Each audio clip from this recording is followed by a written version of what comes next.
La filosofía helenística y romana.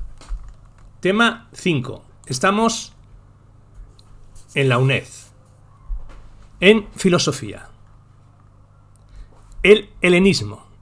Helenismo es el periodo histórico de difusión de la cultura griega o helénica por el área mediterránea. Comienza con las conquistas de Alejandro Magno, que implica una apertura griega a otras culturas que provocan cambios en los cánones estéticos, políticos e intelectuales. La filosofía deja de ser patrimonio de las escuelas y pasa a un uso común, reducida a veces a mera ética política interesada en la conducta moral. La filosofía convierte en tema central el planteamiento racional frente al mítico religioso, evolucionando hasta una orientación práctica que enseñará el arte de vivir. Ante la fusión, lo griego constituyó el elemento intelectual y cultural del mundo conocido. Corrientes del pensamiento serían epicureísmo, escepticismo, estoicismo y neoplatonismo.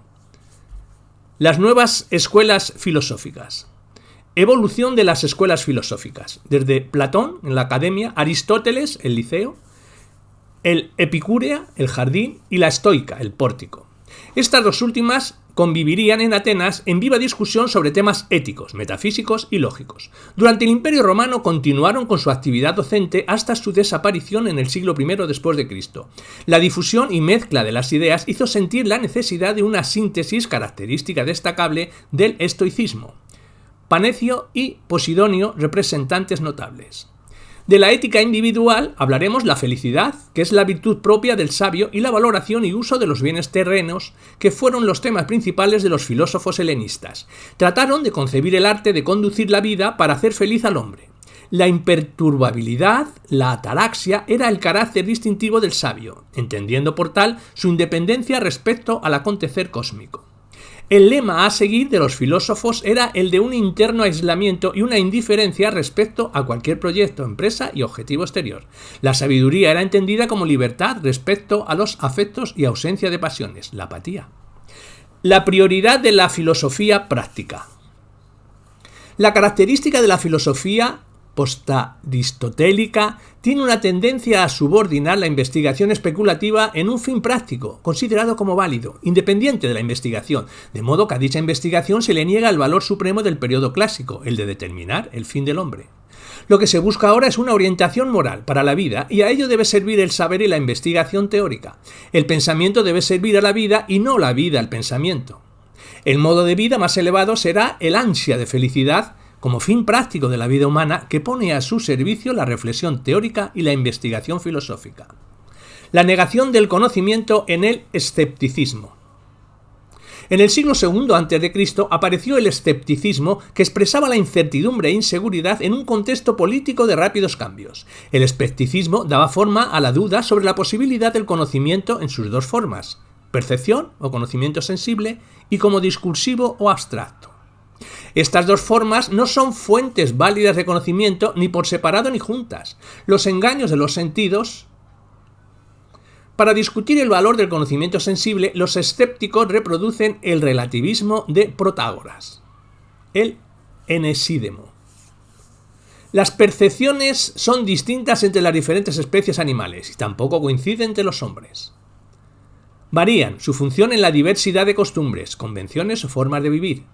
Las formas de vivir son diferentes en cada etapa de su existencia y son distintas en función de la diversidad del estado del objeto a percibir, y estas son las razones por las que concluyen la imposibilidad para el hombre de obtener un conocimiento sensible que merezca el título de tal.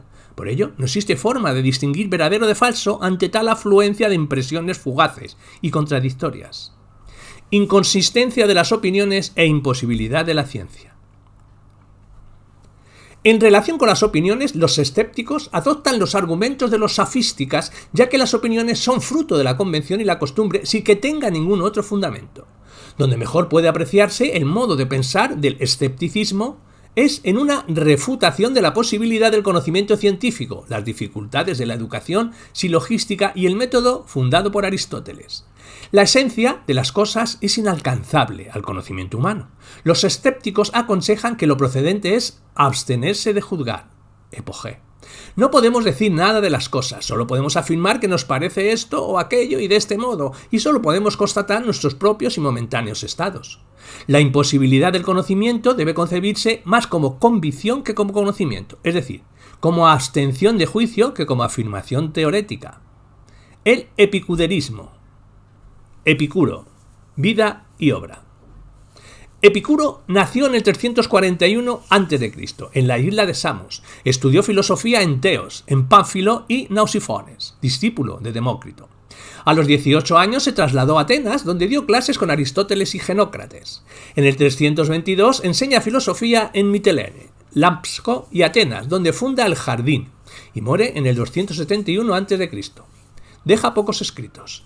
Diógenes Laercio, en su libro 10, consagrado a la obra de Epicuro, transcribe 3 cartas, a Heródoto, a Pitocles y a Meneceo, que también hay una recopilación de 40 máximas capitales y 12 fragmentos sacados de las cartas, otros fragmentos a Cicerón, Plutarco, Sexto Empírico o Séneca, y varios papiros encontrados en Herculano.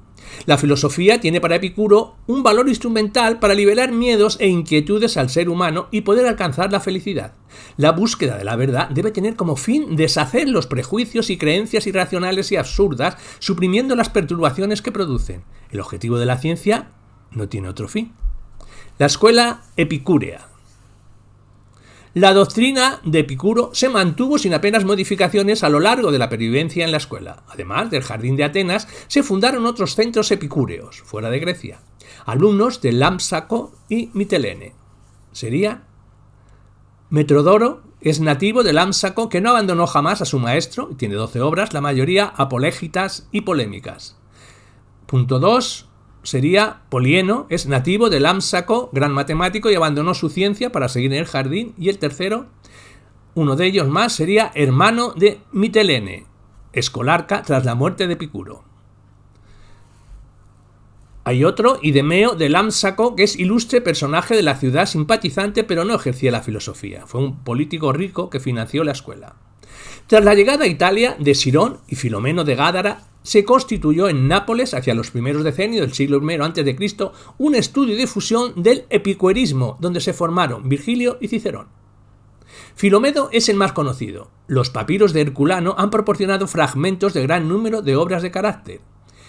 Sería histórico, filosófico y biográfico sobre la academia, la estoa, la escuela epicúrea, sobre moral práctica, con escritos sobre la riqueza, la adulación y los vicios, con teología y religión, con piedad y los dioses, en estética, en crítica literaria, con la poesía, música y retórica, y los papiros muestran la polémica desarrollada en el interior de la escuela epicúrea y entre ella y las demás escuelas. Diógenes de Noanda escribió en la plaza pública, en un grabado en piedra, un mensaje de sabiduría epicúrea que expone problemas de física y ética. ¿Correspondencia entre Epicuro y su madre? Quito Lucrecio Caro es el mejor transmisor de las ideas epicúreas. Tiene 6 libros, De Rerum Natura, y ofrece una fiel exposición de doctrinas físicas, metafísicas y éticas. Cicerón editó esta obra teniendo que reconocerlo después de su muerte. El criterio de la verdad, la sensación y los conceptos. Su filosofía está basada en el principio de la sensación, que es, al mismo tiempo, el primero y principal medio para conocer la realidad y la única garantía de que la conocemos tal como es. La génesis de las sensaciones la explica a partir de la teoría atomista de Demócrito. Según esta teoría, la sensación se produce en el hombre por el flujo de los átomos que brotan de la superficie de las cosas y producen en los seres humanos imágenes que son semejantes a los objetos o seres que reproducen. De estas imágenes nacen las sensaciones y de ellas nacen las representaciones fantásticas creadas por la imaginación. La memoria va conservando las sensaciones análogas que se repiten formando los conceptos denominados prolepsis o anticipaciones, que sirven para anticipar sensaciones futuras. La prolepsis es una especie de idea general debido a innumerables y repetidas percepciones de un mismo objeto y a partir de ellas podemos reconocer a qué se refiere una sensación dada. Están siempre ligadas a un nombre. Es suficiente pronunciar este nombre para pensar en el objeto que este nombre designa. Esta es la teoría del lenguaje, según la cual el lenguaje es un producto natural cuya expresión sonora de las sensaciones es experimentada por los hombres en determinadas condiciones. La concepción atomista de la naturaleza. Epicuro en su comprensión de la naturaleza parte del atomismo de Demócrito, afirmando que todo está compuesto de átomos invisibles que se mueven en un espacio infinito y que chocan y se combinan entre sí formando mundos, cuerpos celestes y terrestres, de cantidad no innumerable, pero tampoco infinita. Su movimiento se debe a las leyes mismas que regulan el movimiento en la naturaleza y su perfecto orden en su acontecer. Descarta a los dioses. Propone eliminar la causa sobrenatural en la explicación del mismo, liberando al ser humano del miedo a lo desconocido y a los dioses. Este objetivo solo se puede cumplir con una física que reúna dos condiciones: que sea materialista, excluyendo lo espiritual como algo distinto y opuesto a la materia, y que sea mecanicista, para explicar el acontecer natural que se recurre sobre todo al movimiento de los cuerpos y prescinda de todo finalismo. Física atomista. Todo lo que existe es material, y lo inmaterial es el vacío.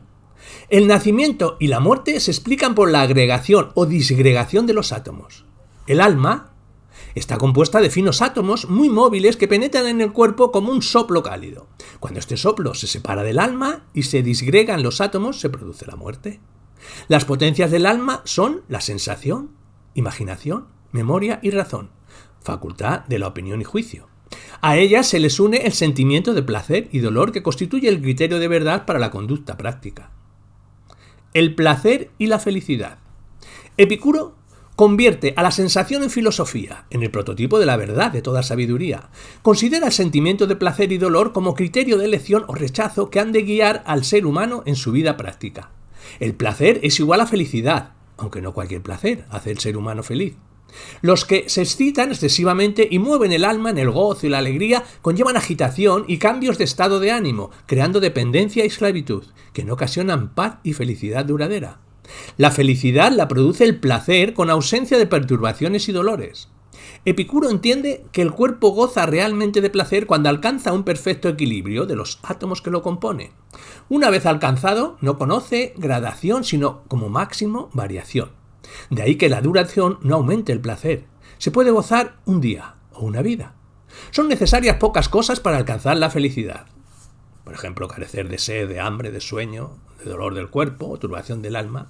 Epicuro multiplica la recomendación de la sobriedad que él mismo practicaba. Su concepción epicuerista de la felicidad está más allá de la búsqueda de placeres. Lo principal es la moderación en las satisfacciones. Los deseos y necesidades naturales deben satisfacerse. La condición del placer verdadero y perfecto es que no falte ninguna de las cosas esenciales para la plenitud del ser. Se impone una prudencia y un discernimiento para elegir el tipo de placeres a disfrutar. La prudencia se convierte en la madre de las demás virtudes, incluida la justicia. La doctrina epicúrea de la felicidad se puede resumir en 4 proposiciones. 1. La muerte no debe asustarnos. 2. El placer es fácil de alcanzar. Lo decisivo es no confundir el placer y el vulgar hedonismo. 3. No hay que temer a la divinidad. Los dioses no se preocupan del mundo ni el hombre, porque cualquier cuidado de este género sería contrario a su perfecta dicha. Y 4. El mal es fácil de soportar. Si el dolor es muy fuerte, es corto, ya que lleva consigo la muerte. Y si dura mucho, los sentimientos se embotan y ya no se siente. El escepticismo, una actividad vital. En el escepticismo antiguo hay que distinguir entre escepticismo como tesis filosófica y escepticismo como actividad vital, como actitud vital. El escepticismo como tesis filosófica es una tesis problemática que afina y afirma la imposibilidad de conocer la verdad, sin poder evitar que esta afirmación sea verdadera y que se cae en la contradicción de lo que se dice y lo que se hace. Y el escepticismo, como actitud vital, es una abstención del juicio que ni afirma ni niega nada. Es problemática porque no es comprensible para la vida humana esa carencia absoluta de convicciones y principios.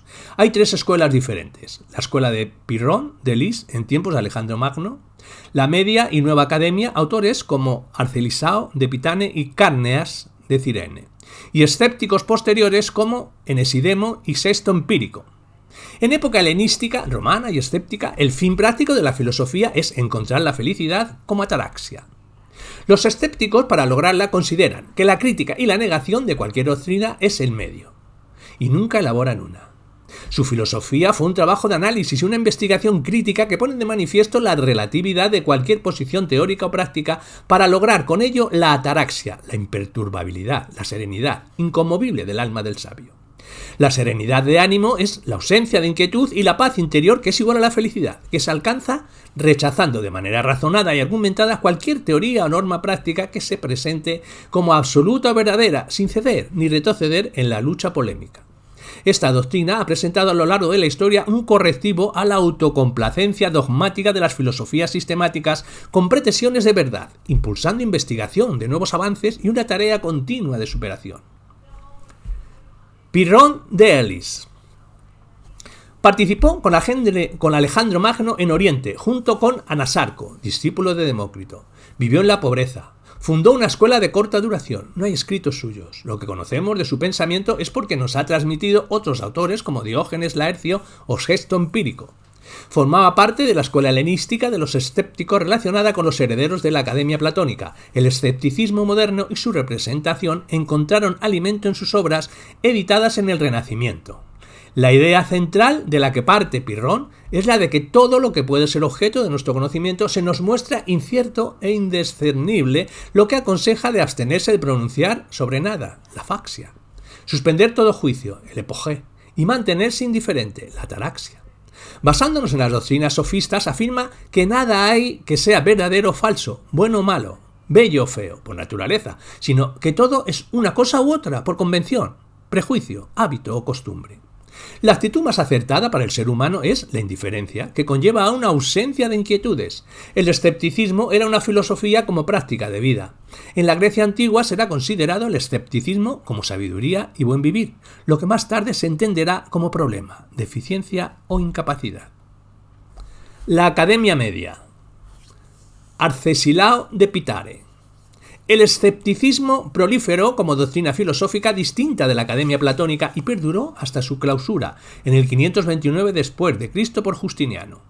Desde la muerte de Platón, sus sucesores modificaron el carácter metafísico de las doctrinas de un fundador, pues se creyó encontrar el fundamento para justificar esta orientación. Ahora interesará una filosofía práctica que sirva de guía para la vida, no una ciencia pura sobre el ser suprasensible. El impulsor de esta orientación fue Arcesilao de Pitone.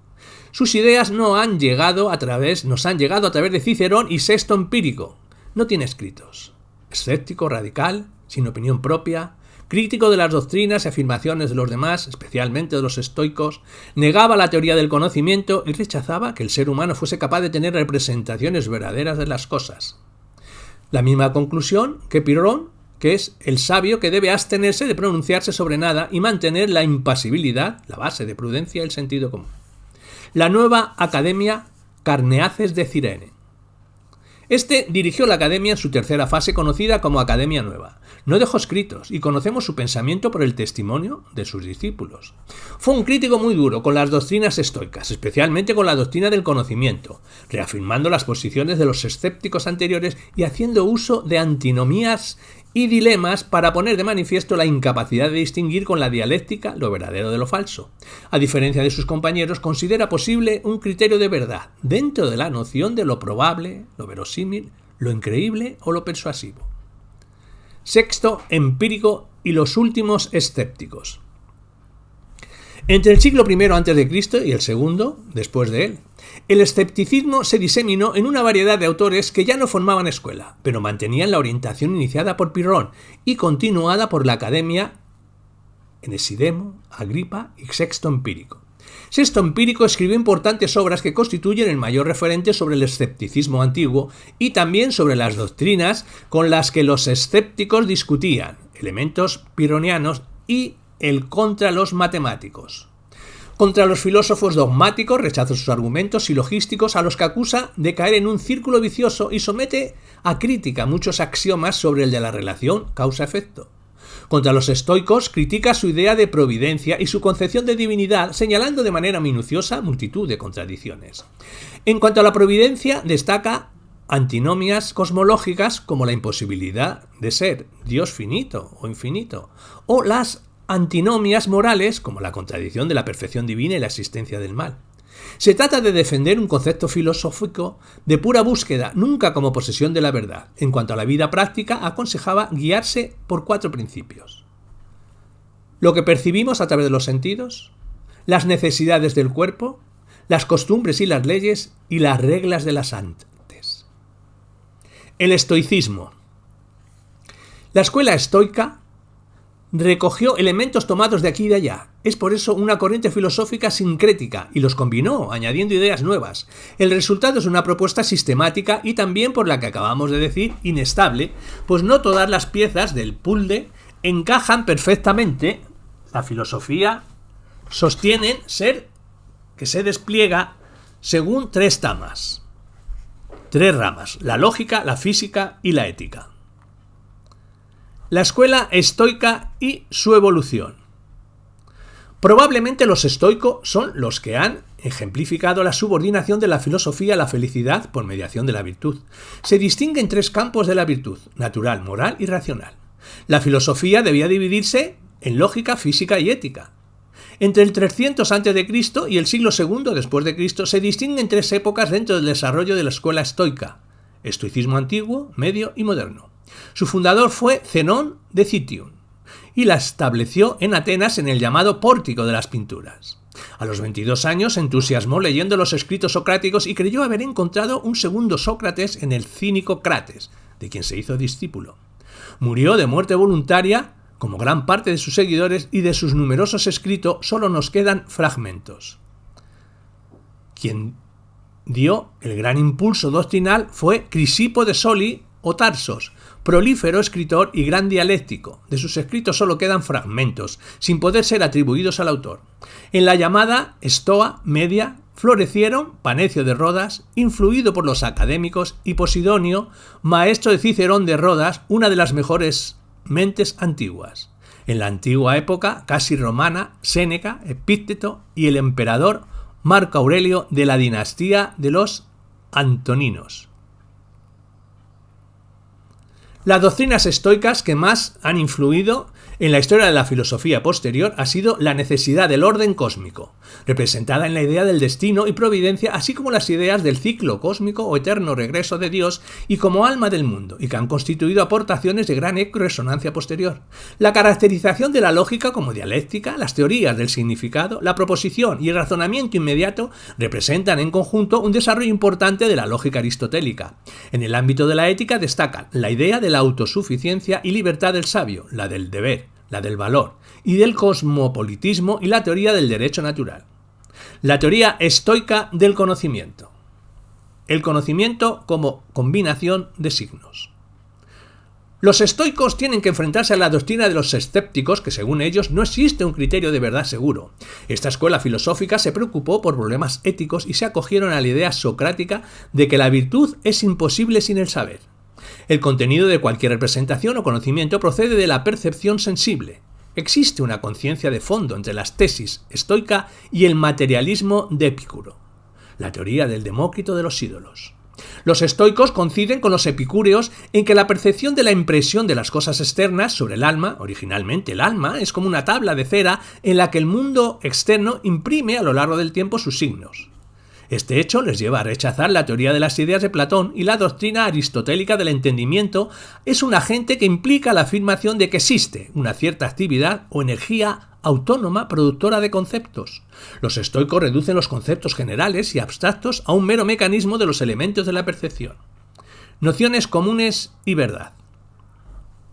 Una vez establecida la reducción de conceptos generales y abstractos a un mero mecanismo de los elementos de la percepción, el principal argumento contra el escepticismo consiste en afirmar que los contenidos de las impresiones, al igual que la naturaleza del pensamiento, son iguales en todos los hombres. Se produce una inflexión significativa en los autores eclécticos del último estoicismo, como en Cicerón, donde varía el sentido de tales nociones cuando las llama representaciones innatas, y no solo afirma esto en relación con las concepciones fundamentales de la moral y del derecho, sino también respecto de la creencia en Dios y en la inmortalidad del alma. Percepciones y opiniones. Tanto estoicos como epicúreos coinciden en reducir el contenido de cualquier representación a impresiones sensoriales. Los estoicos consideran que el criterio del conocimiento verdadero es la irrefutable evidencia que acompaña a la percepción del mundo externo en la percepción de los sentidos, siendo toda percepción algo así como un átomo consciente en el mundo de las representaciones, seguro de ser independiente e inconmovible. La relatividad no representa para los estoicos ninguna razón contra la exactitud de las representaciones. Las opiniones, doxai, se distancian cada vez más, y de esta distancia inmediata de las impresiones sensoriales, solo en la evidencia de estas últimas pueden basar su propia certeza no demostrable ni refutable en sí misma. El desarrollo de la lógica aristotélica, juicios y categorías. La lógica contiene una indagación sobre las distintas formas del razonamiento inductivo, pero, además, incluye otros dos componentes asociados: la teoría del conocimiento para afianzar la racionalidad de la ciencia y una teoría de la realidad. Las categorías serán los conceptos universales por los que gracias a ellos lo real nos resulta cognoscible y entendible. Las categorías pasarán de ser una lista abierta, como en Aristóteles, a una síntesis jerarquizada y cerrada. Las categorías serán sustancia, cualidad, modo de ser y modo relativo. La escuela peripáptica, después de Aristóteles, se esforzó en completar sistemáticamente la lógica aristotélica, mediante minuciosos desarrollos, nuevas clasificaciones y una didáctica formulación.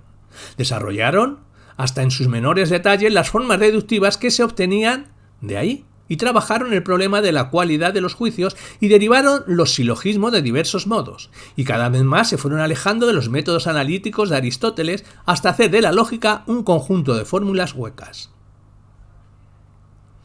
En el tema de las categorías, los estoicos distinguen categoría suprema de los otros determinados particulares. La categoría suprema la constituye la categoría de algo en general. Las dos determinaciones inmediatas son lo real, identificado con lo corporal y lo pensado, y ambas se oponen entre sí y dan lugar a interesantes problemas. La categoría principal, la sustancia, será la portadora de todas las propiedades permanentes y sólo como tal se centrará en los cambiantes estados y en relación con otras sustancias. La teoría de las categorías se convierte en la filosofía estoica. Esta ontología adquiere en los estoicos un carácter plenamente materialista. En el desarrollo del problema del conocimiento nos interesa destacar la conexión que establecen entre las categorías del ser y las normas conceptuales que expresan la relación del pensar con el ser. Estas normas subrayan la separación del objetivo con lo subjetivo, puesto que todos los objetivos sobre los que se versa el pensamiento y connota el lenguaje son seres materiales. La teoría metafísica del logos. El universo. Para entender este principio se recurre a la idea de los peripápticos en su física, de que el universo es un organismo impulsado intrínsecamente con arreglo a un fin. La teoría del ácrito de logos servirá para conciliar elementos de distinta procedencia. Para los estoicos, el universo es un organismo vital, unitario y singular. Todas las cosas singulares son creaciones de una divina fuerza originaria en permanente y eterna actividad. Con esta formulación pretendían separar los estoicos el dualismo platónico aristotélico entre lo sensible y lo suprasensible y neutralizar la oposición entre necesidad y finalidad o entre materia y forma. El cosmos como divinidad es la causa originaria, la razón y el sentido del universo, la materia y la forma, la necesidad y la finalidad de todas las cosas y de todo acontecer. Esta divinidad es el logos spermatikis, el principio de la vida que se desarrolla en una multitud de manifestaciones a modo de particulares, logoi spermatikoi, o sea, fuerzas productoras. Dios se convierte en la razón creadora, omnipotente, con un propósito de finalidad y providente. La subordinación de lo particular a la ley cósmica, la convicción más profunda de los estoicos, adquiere así el carácter de una ley razonada que constituye la más alta norma, nomos, con arreglo a la cual tienen que orientar su conducta a los seres individuales. Nada en este mundo sucede sin una causa, y por eso el universo discurre de un acuerdo a su intenta interna finalidad. El destino y la providencia. La idea fundamental de la física estoica es la de un orden inmutable, racional, perfecto y necesario, que gobierna y dirige infaliblemente todas las cosas y las hace ser y conservarse tal y como son. Este orden lo identifican con lo divino, siendo su doctrina un panteísmo, pero al mismo tiempo un materialismo, y no existe más que lo corpóreo. Todo es cuerpo, incluso el alma y el bien. Admiten 4 excepciones incorpóreas: espacio, tiempo, vacío y significado. Lo divino como razón cósmica y causa de todo que no es incorpóreo. El acontecer del mundo se produce siguiendo un ciclo que retorna eternamente. La dinámica del mundo es la de un continuo y eterno formarse y destruirse. A este orden cósmico lo llama destino, la ley necesaria que rige todas las cosas y que entrelaza de manera determinista lo pasado y lo futuro. El destino es obra de la providencia que todo lo gobierna y encamina a su perfecto cumplimiento. Lo divino reúne pues en sí mismo la condición de destino, providencia y razón. Esta concepción panteísta de lo divino no es incompatible con el politeísmo. La función creadora, ordenadora y conservadora del mundo es identificable con la multitud de los dioses paganos. Los males que sufrimos no son, sino condiciones necesarias para el triunfo final del bien. No habría justicia si no existiera la injusticia.